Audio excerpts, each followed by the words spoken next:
حضرت ابو بصیر رضی اللہ تعالیٰ عنہ نبی پاک صلی اللہ علیہ وسلم نے طے کر لیا کفار کے ساتھ. حدیبیہ کی جنگ ہوئی تو فرمایا اگر کوئی مسلمان مکے چلا جائے گا تو کافر کہنے لگے ہم واپس نہیں کریں گے، اور اگر کوئی کلمہ پڑھنے والا ستایا ہوا مسلمان مدینے آئے گا تو مسلمانوں کو واپس کرنا پڑے گا. مسلمان اپنا بندہ نہیں رکھ سکتے، اور مسلمانوں کا کوئی شخص غلطی سے بھی مکے چلا گیا تو مکے والے واپس نہیں کریں گے. حضرت ابو بصیر رضی اللہ تعالیٰ عنہ صحابی تھے، باپ نے بھائی نے محلے والوں نے قید کیا ہوا تھا کلمہ پڑھنے کی وجہ سے، پیروں میں زنجیریں تھیں، بیڑیاں تھیں، کسی طریقے سے جیل توڑ کے دوڑے مدینے پہنچے. کہتے ہیں رستے میں کسی آدمی کے ساتھ گھوڑے پہ کچھ دیر بیٹھا پھر پیدل چلا. صحابہ کہتے ہیں اتنا دردناک منظر بڑا کم ہم نے دیکھا. ابو بصیر جس گلی سے گزرتے وہاں خون پھیل جاتا، ان کی ٹانگیں خون سے کٹتی، وہ زنجیریں بندھی ہوئی. در رسول پہ حضور میں بھاگ کے آیا ہوں.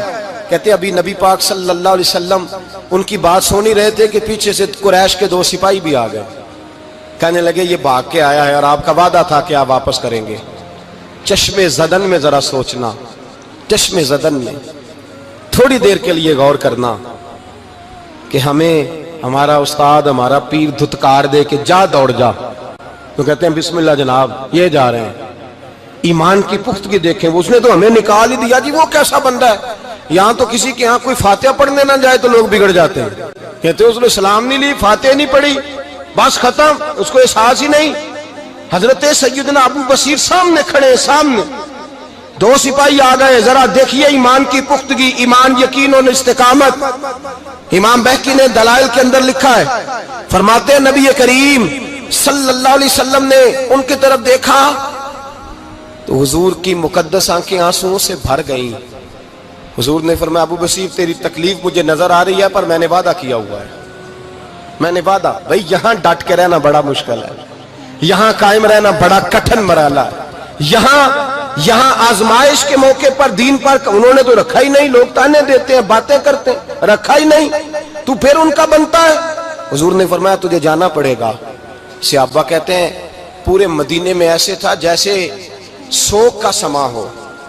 جب وہ 2 سپاہی حضرت ابو بصیر کو پکڑ کے لے جا رہے تھے تو وہ پلٹ پلٹ کے پیچھے دیکھتے تھے، پلٹ پیروں میں خون ہے، آنکھیں آنسوؤں سے بھری ہوئی. فرماتے ہیں جب وہ پلٹ رہے تھے تو مدینے کی گلیاں بھی رو رہی تھیں. میرے نبی پاک جب وہ آنکھوں سے اوجھل ہو گئے تو حضور بیٹھ گئے زمین پہ. نبی پاک نے رونا شروع کر دیا. فرمایا اللہ تو نے اس شخص کی مدد فرمانی ہے، اس پر کرم کرنا ہے، اللہ اس کا خیال فرمانا. اس کے لیے دعا کی. حضور روئے. حضرت ابو بصیر باہر نکلے تو وہ جو کافر تھے نا وہ کہنے لگے تو بڑا بنتا تھا ان کا، انہوں نے تجھے رکھا نہیں، تجھے رکھا بھی نہیں. تو حضرت ابو بصیر نے تھپڑ مارا منہ پہ. کہنے لگے میں وہ نہیں جو تھوڑی سی بات سے بدل جاؤں. ایمان، یقین اور استقامت کی دولت ملی ہوئی ہے. آپ فرمانے لگے میرا تو ایمان اور پختہ ہو گیا ہے کہ میرا نبی اپنے وعدوں کا بڑا پابند ہے، میرا رسول اپنے وعدوں کا بڑا پابند ہے. حضرت ابو بصیر کہتے ہیں مدینے کی سرحد گزر گئی تو میں نے کھینچی تلوار ان میں سے ایک سپاہی، اب آؤ میرے مقابلے میں جس نے آنا ہے. ایک کو مارا، دوسرا بھاگ گیا. فرماتے ہیں اب میں مکے جا نہیں سکتا تھا، جاؤں گا تو وہ زیادہ ماریں گے. مدینے حضور نے قبول نہ فرمایا. فرماتے ہیں ایک جنگل میں جا کے العیس نام کی ایک بستی تھی، وہاں ڈیرا لگا لیا. دریا کے کنارے پانی پی لیتا، پتے کھا لیتا. تن تندور ہڈاں دا بالن تے اسی ہاواں نال تپایا، کپ کپ مکیاں پیڑے کیتے تے اتوں صبر پلیتھن لایا. تن دی ہانڈی تے من دا سالن اتے لون صبر دا پایا. غلام فریدا وے میں ساری تیری، غلام فریدا وے میں ساری تیری، تینوں وجہ یقین نہیں آیا. فرماتے سالوں پتے کھائے، اب جو بھی وہاں سے تنگ ہوتا وہ میرے پاس آ کے پناہ لیتا. جس کو مکے والے مارتے میرے پاس آ کے کہتے تانے دینے والے آ کے کہتے ہو تم کس طرح کے نوکر ہو، تمہیں تو انہوں نے رکھا ہی نہیں. ہم نے کہا چپ کر جا، وہ ہمارے آقا ہیں، وہ ہمارے آقا ہیں. رکھیں تب بھی ٹھیک ہے، نہ رکھیں اللہ اکبر. ایمان دیکھو، قوت دیکھو. جڑیاں خصماں دی وچ رضا وسن بھاگ جاگ جاندے انہاں گولیاں دے تے میں گڈی ہتھ ڈور سجن دے. او جنج رکھے اونج رہنا ہے، واجب نہیں جے وچ شریعت مندہ خصم نو کہنا. فرمایا بس ٹھیک ہے، جس طرح حضور راضی ویسے ہی ہم راضی. حضرت ابو بصیر رضی اللہ تعالیٰ عنہ کے پاس 300 صحابہ کٹھے ہو گئے. 300 حضرت ابو بصیر جب مدینے کی سرحد سے گزر رہے تھے نا تو نبی پاک نے ایک آواز دی تھی، فرمایا ابو بصیر ایک وقت آئے گا کہ میرا پیغام تجھ تک پہنچے گا، ایک ٹائم آئے گا۔ حضرت ابو بصیر سے جب کوئی کہتا نا کہ زندہ کس بات پہ ہو تو فرمانے لگے مصطفیٰ کے فرمان پہ بڑا یقین ہے، بلاوا آئے گا، مجھے یقین ہے کہ مجھے بلاوا، بڑی امید ہے سرکار قدموں میں بلائیں گے، اور کرم کی جب نظر ہوگی مدینے، مجھے یقین ہے کہ مجھے بلاوا۔ حضرت ابو بصیر رضی اللہ تعالیٰ عنہ فرماتے ہیں کہ وقت گزرتا گیا، 300 لوگ اکٹھے ہو گئے۔ جب کوئی مسلمانوں کا قافلہ مکے کے پاس سے گزرتا تو مکے والے لوٹ لیتے تھے۔ حضور نے بھی اجازت دی مدینے والوں کو، اگر ان کا قافلہ کوئی آئے تمہیں بھی حملے کی اجازت ہے، کفر کا مال مال غنیمت ہے۔ حضرت ابو بصیر کہتے ہیں جب بھی ہمارے قریب سے وہ رستہ تھا شام کی طرف جانے کا، جب بھی کافر گزرتے ہم ان کے قافلے پکڑ لیتے، لوٹتے، ہم بھی ان کو اس طرح کی سزا دیتے جو مسلمانوں کو دیتے تھے۔ فرماتے ان کا جینا محال ہو گیا، ہاتھ باندھ کے نبی پاک کی بارگاہ میں گئے، کہنے لگے یہ شرک ختم فرما دیں اور آپ ان کو بلا لیں۔ حضرت ابو بصیر فرماتے ہیں میں بوڑھا آدمی تھا، دن بھر میں کام کرتا، محنت کرتا، اس علاقے میں کھیتی باڑی کرتا، جب رات ہوتی تو میں کسی پہاڑ کے ٹیلے پہ بیٹھتا اور مدینے کی جانب منہ کر لیتا، اور میں انتظار کرتا بلاوا کب آئے گا، کب حضور کا پیغام آئے گا، میں انتظار کرتا۔ حضرت ابو بصیر رضی اللہ تعالیٰ عنہ بیمار ہو گئے، شدید بیمار، سخت بیمار تھے، تو قریش نے شیخ ختم کی۔ حضرت ابو ہریرہ کہتے ہیں نبی پاک نے 2 صحابہ کو رکا دیا، فرمایا جاؤ اسے جا کے کہو آ جائے۔ صحابہ کہتے ہیں ہم پہنچے تو ان کا آخری وقت چل رہا تھا، آخری ہجکیاں تھیں، ایمان اور یقین دیکھو، آخری ہجکیاں۔ لوگ کہتے ہیں ابو بصیر وقت آ گیا، وہ کہتے ہیں نہیں ابھی وقت نہیں آیا، وقت تب آئے گا جب نبی پاک کا بلاوا آئے گا۔ حضور کا وعدہ تھا وقت تب آئے گا جب میرے نبی کا بلاوا آئے گا، ابھی بلاوا نہیں آیا، تو ابو بصیر کا وقت بھی نہیں آیا۔ صحابہ کہتے ہیں ہم نے جا کے رکا، تھمایا، اٹھنے کی بھی طاقت نہیں تھی۔ جب حضور کا رکا لیا نا تو دونوں یوں مٹھیاں بند کر لی، گویا جھوم جھوم کے نعرے لگانے لگے آؤ دیکھو میرے نبی کے وعدے کتنے سچے ہیں، آؤ دیکھو حضور کے وعدے، چومتے حضور کا نامہ، سر پہ رکھتے، سینے سے لگاتے، اور کہتے ہیں پھر بلند آواز سے کلمہ پڑھنے لگے، کہنے لگے حضور میں حاضر ہوا، یا رسول اللہ میں آیا، کہتے بلند آواز سے کلمہ پڑھا اور ان کی روح پرواز کر گئی، نبی رحمت صلی اللہ علیہ وسلم کے غلاموں کا یقین، اعتماد اتنے اعلیٰ درجے کا، کمزور مسلمان، دائیں بائیں دیکھتا مسلمان، کفر کے وعدوں پر اعتبار کرتا، یہودی عیسائی اور سکھ کے وعدوں پر اعتبار کرتا، دنیا دار ٹھگ اور چور کے وعدوں پر اعتبار کرتا، یہ رب کریم کے وعدے پر اعتبار نہیں کرتا، یہ اللہ رسول کے ساتھ اپنی توجہ کو مبذول نہیں کرتا۔ میرے رسول کریم سید عالم صلی اللہ علیہ وسلم کے غلاموں نے اعتماد کر کے، یقین کر کے ہمیں بتلایا ہے کہ جب تیرے پاس یقین کی دولت ہوتی ہے پھر تو دنیا کا طاقتور آدمی ہوتا ہے، جب تیرے پاس ایمان کی قوت ہوتی ہے تو دنیا کا سب سے مضبوط شخص ہوتا ہے۔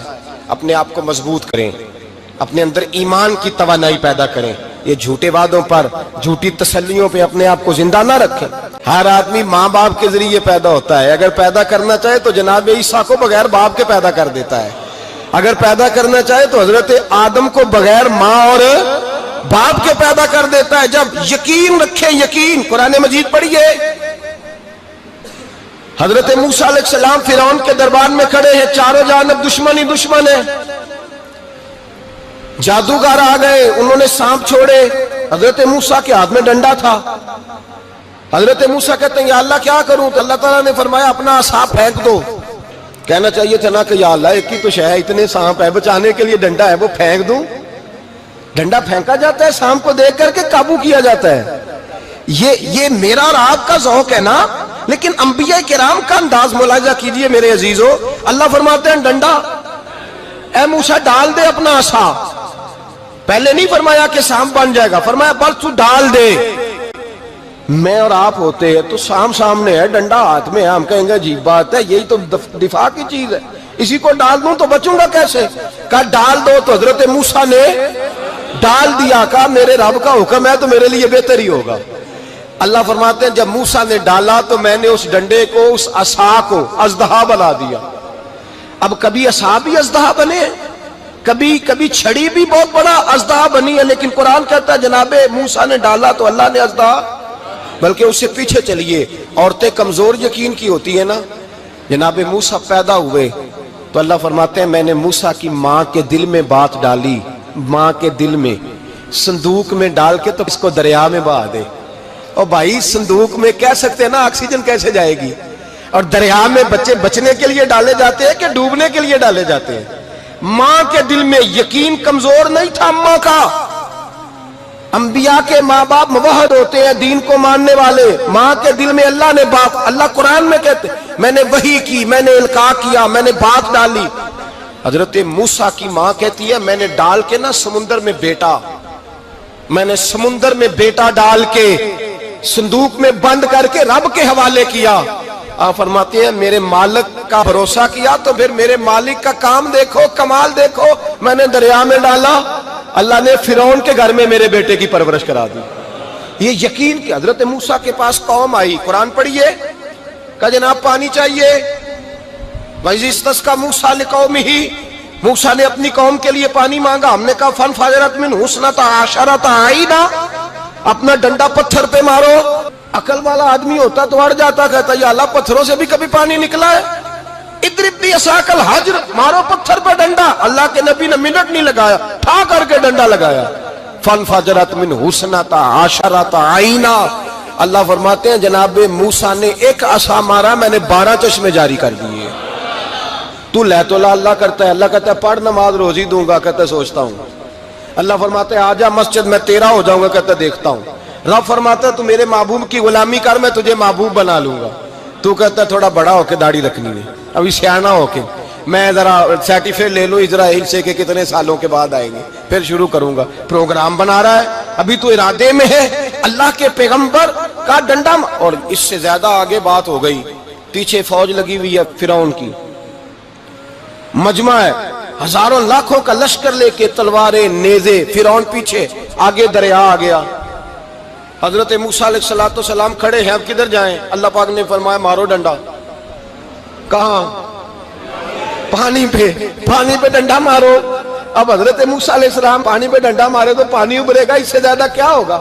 پہلے پتھر پہ ڈنڈا مروایا تو پانی نکلا، اب پانی پہ ڈنڈا مروایا. فَإِذْ فَرَقْنَا بِكُمُ الْبَحْرَ فَأَنْجَيْنَاكُمْ وَأَغْرَقْنَا آلَ فِرْعَوْنَ. اللہ فرماتے ہیں موسیٰ نے پانی پہ ڈنڈا مارا تو میں نے پانی میں رستے بنا دیے. ایک جگہ ڈنڈا مارا تو پانی نکل آیا، دوسری جگہ عصا مارا تو پانی خشک ہو گیا. 12 چشمے بن گئے، 12 رستے بن گئے دریا میں سے. حضرت موسیٰ علیہ السلام گزر گئے اور اللہ فرماتے ہیں فرعون بھی آیا تو اسے میں نے غرق کر دیا، اور وہ کھڑا دیکھتا ہی رہ گیا کہ بنا کیا ہے. یہ تو بات ہے حضرت موسیٰ کی، میرے مصطفیٰ کے غلام. حضرت سعد بن ابی وقاص قادسیہ کی جنگ کے لیے نکلے، رستے میں دریائے نیل آ گیا. حضرت سیدنا سعد بن ابی وقاص اب کہاں سفر طے کر کے آئے، کہتے ہیں پتہ ہی نہیں تھا کہ دریا آ جائے گا. اب دور دور تک پل کوئی نہیں. صحابہ کہتے ہیں دشمن للکار رہا، حضرت سعد بن ابی وقاص دریا کنارے کھڑے ہوئے، ایمان، یقین اور استقامت، ڈٹ گئے. کہنے لگے او دریا، اگر تو حضرت موسیٰ کی نافرمان قوم کو رستہ دے سکتا ہے، محمد عربی کے وفادار نوکر ہیں، ہم تو رسول اللہ کے ماننے والے ہیں. دشت تو دشت ہے، دریا بھی نہ چھوڑے ہم نے، بحر ظلمات میں دوڑا دیے گھوڑے ہم نے. فرمایا چھوڑ رستہ. صحابہ کہتے ہیں اس وقت ہم نے نعرے لگائے جب دریا نے رستہ ہی چھوڑ دیا. کہتے ہیں پھر اللہ رسول پر ہم ذکر کرنے لگے، درود پڑھنے لگے، دریا سے رستے بن گئے. فرماتے ہیں 10,000 کا لشکر گزر گیا.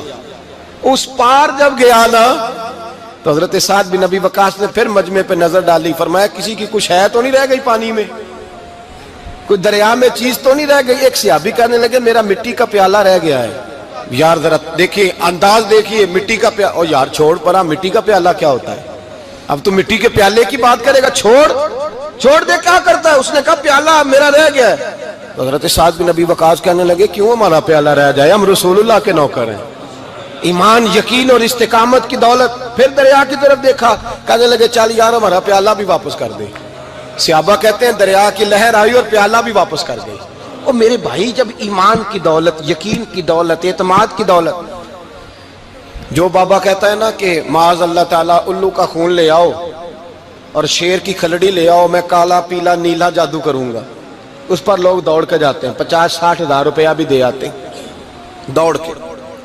اور اگر کہا جائے کہ مسجد آؤ 4 رکعت نماز پڑھو, حاضری دو مسجد کی, تو کہتے ہیں معرفت والے ہیں. معرفت والے نمازیں نہیں پڑھتے, وہ کون سی معرفت ہے؟ یہاں اللہ کی بارگاہ میں جھکنے کا, چونکہ یہ لیٹ ہے نا, یہ پتہ نہیں جنت میں جا کے ملے گا, کب ملے گا, معاذ اللہ. لوگ دنیا داری کے معاملے میں پس جاتے ہیں. حکمران نے وعدہ کر دیا ہے سڑکیں پکی ہو جائیں گی, خوشحالی ہو جائے گی, موجیں لگ جائیں گی, لوگ لائنوں میں کھڑے ہیں ووٹ دینے کے لیے, اور تیرے رب نے کہا ہے تو مجھ سے ڈر جا, میں تیری دنیا بھی اچھی کر دوں گا, آخرت بھی اچھی کر دوں گا, تو ادھر آ میری بارگاہ میں جھک. لوگ اعتماد اور یقین کو اوہام پرستی کا شکار ہیں, ہم لوگ وہم کا شکار ہیں, ہم لوگ بدشگونی ایسے ہو جائے گا ویسے ہو جائے گا, ہم ان چیزوں کا شکار. بھائی اعتماد کی دولت پیدا کریں, یقین اپنے اندر پیدا کریں, ایمان پیدا کریں, ڈٹ جائیں رب رسول کا نام لے کر. حضرت عمر کا زمانہ تھا, مصر فتح ہو گیا, حضرت عمر بن عاص گورنر بنے. رواج یہ تھا مصر کے اندر کہ ایک دریا چلتا تھا, دریائے نیل, اور سارے مصر کا انحصار اسی دریا پہ تھا. فصلوں کو پانی بھی لگتا اسی سے, جانور بھی اسی سے پانی پیتے, کھیتیاں بھی اسی سے سیراب ہوتی. سال کے بعد وہ دریا خشک ہو جاتا تھا, سال کے بعد وہ دریا خشک ہوتا, اور جب خشک ہوتا نا تو ایک کواری لڑکی قتل کر کے دریا میں ڈالتے, پھر وہ دریا چلتا. آج بھی بہت ساری جگہوں پہ اوہام پرستی ہے, کہتے ہمارے آستانے کا طریقہ ہے. میں نے کہا آستانے کا اس آستانے کا طریقہ ہوتا ہے جس آستانے کا تعلق در مصطفیٰ سے ہوتا ہے. باقی کسی آستانے کا اپنا کوئی ذاتی طریقہ نہیں. طریقہ وہ جو میرے نبی پاک کا طریقہ ہے, اس سے ہٹ کر کون سا طریقہ ہے؟ ہمارے آستانے کا طریقہ ہے, ہماری یہ رسم ہے, ہمارا یہ رواج ہے. اٹھا کے بھاگ جاؤ رسم و رواج. ہمارے رسم و رواج رسول اللہ کی سنت کے پابند ہے. سارے بولیے صلی اللہ ہو, پھر ایک دفعہ پڑھیے درود شریف صلی اللہ ہو, 3 دفعہ کر لیں تاکہ طاقت آداد ہو جائیں. صلی اللہ ہو. نبی پاک صلی اللہ علیہ وسلم کا طریقہ اصل طریقہ ہے. حضرت عمر فاروق کو جناب عمر بن عاص, اور کہتے ہیں کہ پکا طریقہ یہ تھا کہ جب تک لڑکی قتل کر کے ڈالتے نہیں تھے دریا چلتا نہیں تھا. حضرت عمر کو خط لکھا کہ حضور یہ معاملہ ہے, اور لوگ مجھے یہی کہتے ہیں. میں نے لوگوں کو سمجھایا ہے کہ اسلام ظلم کا حکم نہیں دیتا, ظلم کی اجازت نہیں دیتا, کیسے لڑکی قتل کی جائے. اب آپ بتائیں کیا کرنا ہے. حضرت عمر ایمان, یقین, استقامت, پہاڑ ہے یہ لوگ. حضرت عمر نے 2 خط لکھے, ایک حضرت عمر بن عاص کے نام, دوسرا دریائے نیل کے نام. 2 خط لکھے, ایک خط لکھا دریا کے نام, ایک خط لکھا عمر بن عاص گورنر کے نام. گورنر کے نام خط لکھا تو فرمایا جتنے یہودی ہیں, عیسائی ہیں, کمزور ایمان والے, سب کو دریائے نیل پہ لے جا, اور میرا یہ دوسرا خط دریا میں ڈال دے اور سب کے سامنے ڈالنا. کہتے ہیں یہ خط پڑھنا چاہے تو تجھے اجازت بھی ہے, سنیے اور سر دھنیے اور سوچئے کہ اصل کمزوری کہاں آئی ہے. رمضان کے سب سے پہلے جمعے میں سب سے اہم موضوع چھیڑا ہے, کمزوری اور نقص واقعہ کہاں ہوا ہے. حضرت سیدنا عمر بن خطاب رضی اللہ تعالیٰ عنہ نے دریا کو مخاطب کر کے لکھا, ہو دریا, اگر تو کہتا ہے نا کہ لڑکی قتل کر کے پھینکی جائے گی تو میں رسول اللہ کا ماننے والا ہوں, میں ظلم نہیں ہونے دوں گا. ہمیں تیرے پانی کی ضرورت ہی کوئی نہیں, تو بے شک پانی نہ دے. اور اگر تو اللہ کے حکم سے بہتا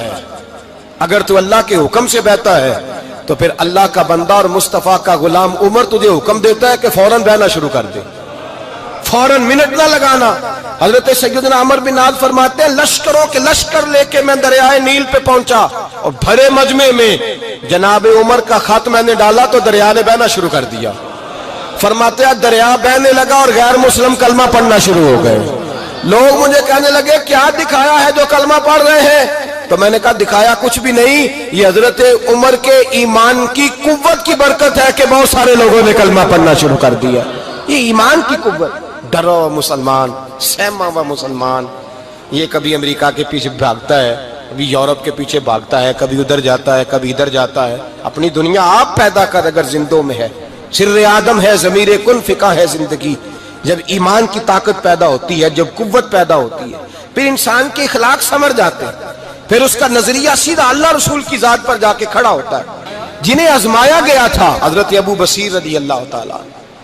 ہمیں تو تھوڑا سا جھٹکا لگ جائے نا مذہب کا, تھوڑا سا, لوگ دین کی طرف آتے ہیں تو اس میں نا تھوڑی تکلیف ہے.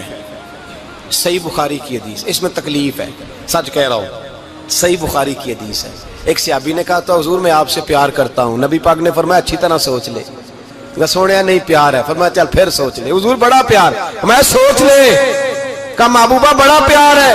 نبی پاک نے فرمایا پھر تیاری کر لے، جس طرح گہری جگہ پہ پانی تیزی سے آتا ہے تیری طرف مشکلات بھی تیزی سے آئیں گی، تیزی سے۔ یہ شہادت گاہ الفت میں قدم رکھنا۔ لوگ آسان سمجھتے ہیں مسلمان ہونا، ذرا اچھی طرح سوچ لے، جو مجھ سے محبت کا دعویٰ کرے گا اسے تکلیف ہے، بولو اسے تکلیف ہے، یہ پکی بات۔ جو محبت میں مخلص ہو وہ دیکھ لے میں آزمائش میں کتنا ہوں۔ تو اگر کوئی کہتا ہے نہیں مذہب میں جائیں گے تو موجیں لگ جائیں گی، تو یہ بات درست نہیں ہے، یہ تو بڑا مشکل کام ہے۔ یہ تو اس سے پوچھو نا جو اس منصب پہ ہے، یہ کٹھن مرحلہ ہے، کٹھن۔ یہ شہادت گاہ الفت میں قدم رکھنا۔ لوگ آسان سمجھتے ہیں مسلمان ہونا، روتا ہے فلک برسوں، پھر جا کے یہ حالات درست ہوتے ہیں۔ تو بھائی یاد رکھیں اور سمجھیں۔ ٹوٹ گیا کجلا اڑ گئی لالی،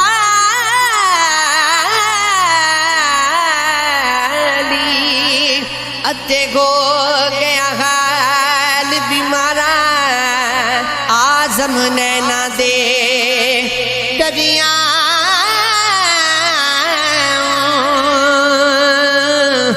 لگا پانی ملن پیارا،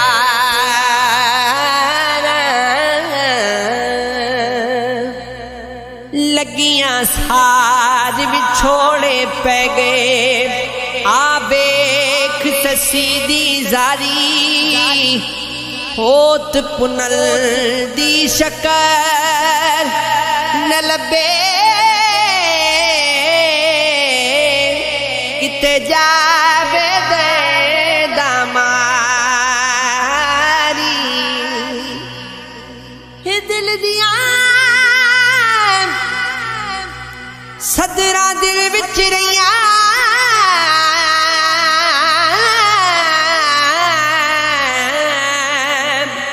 ڈٹھا یار نہ جاندی باری، آزم ایک پل غافل ہوئی، رونا پہ